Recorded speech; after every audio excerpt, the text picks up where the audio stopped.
Bienvenue dans cette deuxième partie de Demain à la Une et voici les titres. 50 ans après le général de Gaulle, François Hollande rend une visite officielle au Mexique sous le signe de la coopération économique entre les deux pays. Une visite qui confirme la détente qui règne entre Paris et Mexico depuis 2 ans. Nous finirons ensuite avec de l'économie et les assemblées annuelles de printemps du FMI et de la Banque mondiale. Une rencontre qui rassemblera à Washington, en plus des chefs de ces deux institutions, les ministres des Finances des G20 et les patrons de plusieurs banques centrales. Bonjour, j'ai le plaisir donc d'avoir à mes côtés pour cette deuxième partie, à ma droite, Eduardo Coué. Bonjour Eduardo, bonjour. Notre chroniqueur spécialisé en politique internationale. Ensuite, en face de vous, Stéphanie Antoine, notre grande spécialiste économie. On va commencer donc par le Mexique tout d'abord. Jeudi et vendredi prochain, donc, le président français devrait se rendre au Mexique, une visite qui correspond au 50e plutôt anniversaire de la visite du général de Gaulle à Mexico. De son côté, le président mexicain Enrique Peña Nieto a prévu de se rendre en France fin 2014. Tout d'abord, un mot sur cette visite avec un objectif qui est affiché aussi bien par Paris et Mexico, donc Eduardo, qui est la coopération économique. Absolument, c'est la coopération économique. Maintenant que cet pénible épisode de Florence Cassés s'est terminé, un épisode qui a vraiment rendu les relations entre les deux pays dans le plus mauvais état peut-être depuis la Deuxième Guerre mondiale. Normalement, le Mexique et la France, il n'y a pas de problème. Bien au contraire, les Mexicains ont beaucoup ils aiment beaucoup la France, ils aiment beaucoup la culture française, ils aiment beaucoup aussi la mode, les parfums, etc. Et du côté français, les Français ont aussi un grand respect pour 5000 ans de culture mexicaine. Donc, les deux pays, il n'y a pas de problème entre les deux, mais Florence Cassés, bien sûr, est venue et puis ça a fait que les relations se sont vraiment dégradées. Florence Cassés, qui est donc cette Française qui avait été détenue effectivement au Mexique et qui avait un peu tendu les relations. C'est une affaire qui a rendu très tendues les relations entre Paris et Mexico. À tel point que le Mexique a annulé l'année du Mexique en France en 2011 suite à des commentaires par Nicolas Sarkozy sur la justice mexicaine. Mais tout ça, c'est de l'histoire maintenant. Les relations se sont épaissées et puis il y a l'économie. Il y a beaucoup à faire. Il faut dire que les parts de marché de la France au Mexique, c'est 1%. 1% seulement. Alors, le gouvernement de Hollande veut doubler les échanges commerciaux à 7 milliards d'euros d'ici 2017. Il y a de quoi faire. Les grands groupes français sont présents au Mexique, mais ce qu'il faut maintenant, c'est que les PME, les petites et moyennes entreprises, il faut les aider pour investir au Mexique. Juste un petit mot peut-être sur le président mexicain lui-même, donc Enrique Peña Nieto. C'est la gestion de l'économie du Mexique. On va dire qu'elle repose essentiellement sur le pétrole, l'industrie, le tourisme.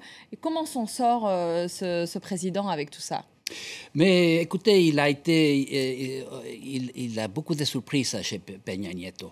Il appartient à le parti révolutionnaire institutionnel qui était au pouvoir pendant 71 ans d'affilée. Et puis, il est revenu donc, aux affaires il y a un peu plus d'1 an. On disait que c'était un guignol des oligarques mexicains. Les partis, les prix très corrompus. À un moment donné, il contrôlait absolument tout, y compris l'opposition, les syndicats. Il avait fait passer des accords sous la table avec les narcotrafiquants. Et donc, quand le prix est retourné au pouvoir après 12 ans dans l'opposition, on se demandait est-ce qu'on va recommencer? Mais non. D'abord, le Mexique a changé. Ce n'est pas le même pays, évidemment. Il y a eu une vague de privatisation dans les années 80-90 qui ont fait que les gouvernements qui contrôlaient presque toute l'industrie, toutes les affaires du Mexique ne les contrôlent plus.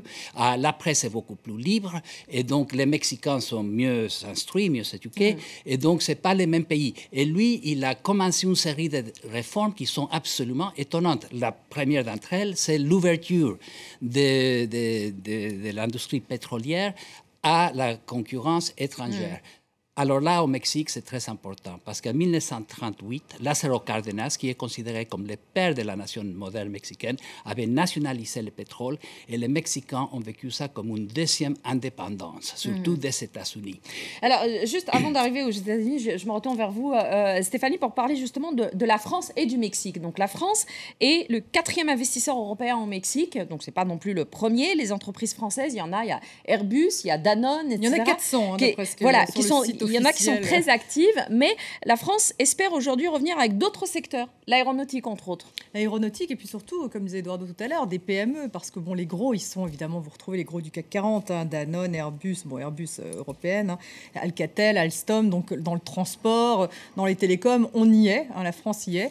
Et bien sûr, la problématique, c'est toujours si on veut justement doubler le chiffre d'affaires là-bas, ça veut dire que les PME aussi, les petites boîtes, doivent également participer au commerce extérieur français. Vous savez que ce n'est pas seulement un problème vis-à-vis du Mexique, hein, mais vis-à-vis d'un certain nombre d'autres pays. Quelle stratégie on met en place pour que les PME françaises soient plus conquérantes? Est-ce qu'on fait un peu comme les Allemands, par exemple, parce qu'eux ont une stratégie intéressante, hein, de ce point de vue-là, ils raisonnent en termes d'écosystème. C'est-à-dire que les grosses entreprises voyagent souvent avec les petites, les conseils, ils travaillent ensemble. C'est pas du tout le cas, on n'a pas du tout cette tradition-là en France, et donc ils se retrouvent un peu démunis dans des pays souvent qu'elles ne connaissent pas. Donc l'enjeu, on va voir si le Quai d'Orsay va être capable de faire ça, puisque maintenant, ils ont récupéré le commerce extérieur. Absolument, et donc la diplomatie économique.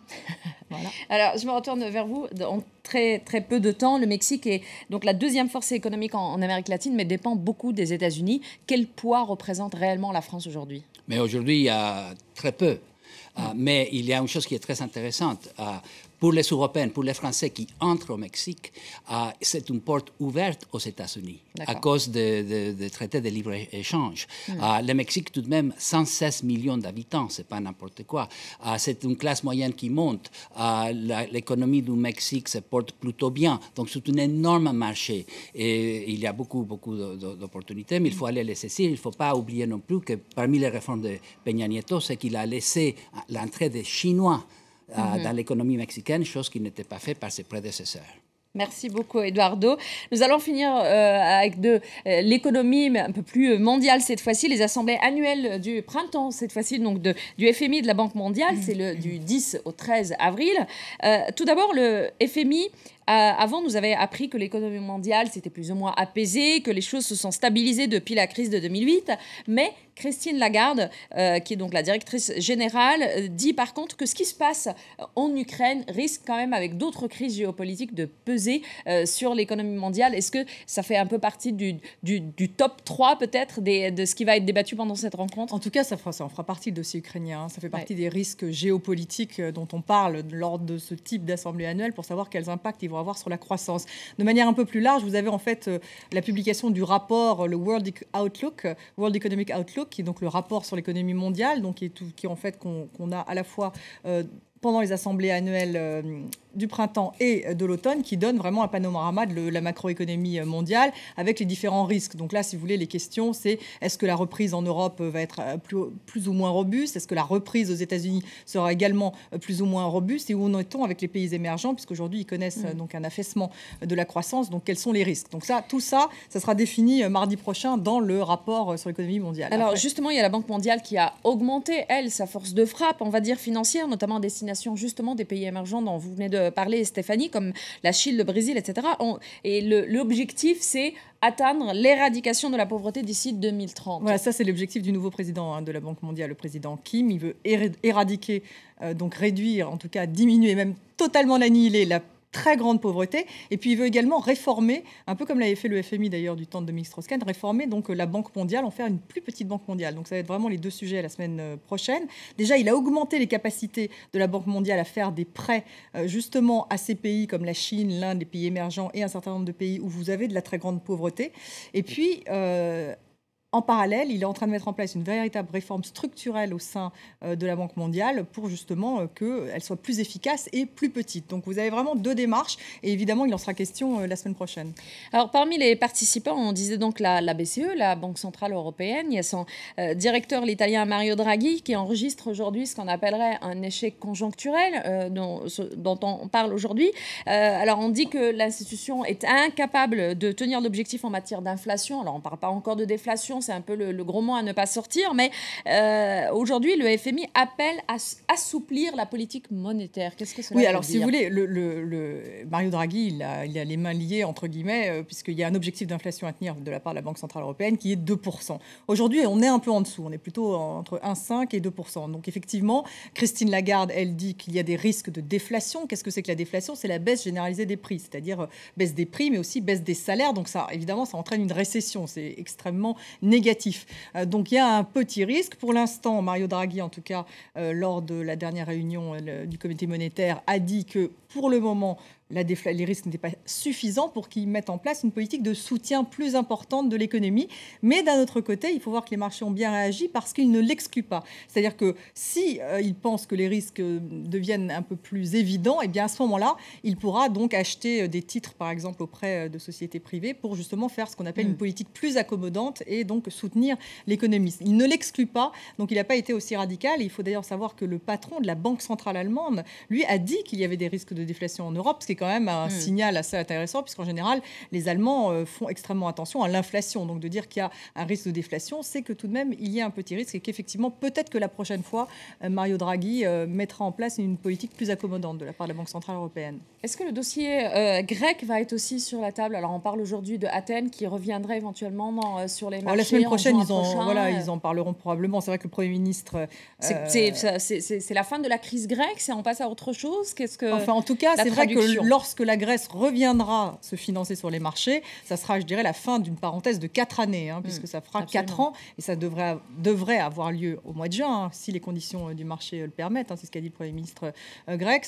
Pendant 4 ans, évidemment, la Grèce ne pouvait plus se financer sur les marchés, donc elle était totalement sous perfusion FMI, Union européenne. Donc évidemment, ça sera, je dirais, un progrès. Maintenant, il faut se souvenir que la dette, d'abord, a fait l'objet d'une restructuration très dure, et puis que la dette, c'est encore 170% du PIB en Grèce. Donc on est encore loin, et puis avec une récession majeure et tous les dégâts que ça a pu faire sur la population. Donc c'est difficile de dire que la Grèce s'en sort totalement, mais c'est vrai que ça sera une nouvelle étape, on va dire, lorsqu'elle reviendra sur les marchés.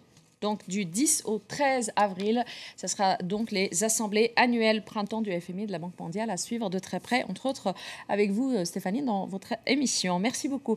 Merci à vous d'avoir été avec nous. Merci Eduardo de nous avoir aussi apporté des explications sur cette visite du président français au Mexique. Merci à vous de nous avoir suivis.